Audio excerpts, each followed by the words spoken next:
Kauma, ang atong saging kay na may sakit. So tanaw na to ha. So daghan kay sakit. Oh.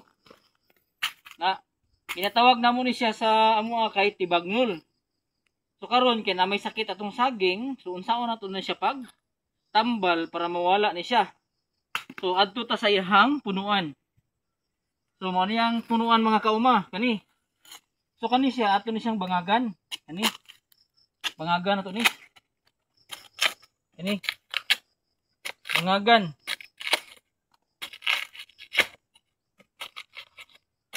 Ha?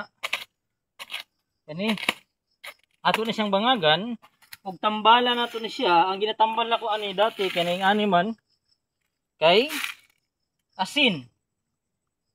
Asin po, asin.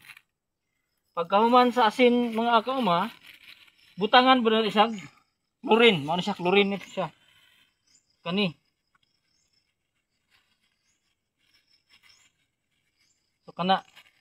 So kana siya pasagdaan nato na. So after 3 months, pag mamunga ni siya kani, iya mga followers. So mga tulo pa jud ni siya ka bulan bago maulian.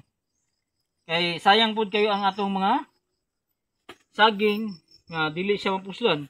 So tanaw ra gud dili jud ni siya mapuslan mga kauma. Tanawa, sayang kayo. So kinahanglan jud nato ni siyang tambalan. So paghuman ani kani siya kay makatakod man ni siya. So kinahanglan nato kaning sundang butangan mo na isang chlorine para dili pud makatakod ang ihang sakit. So maro to mga kauma, daghang kayong salamat.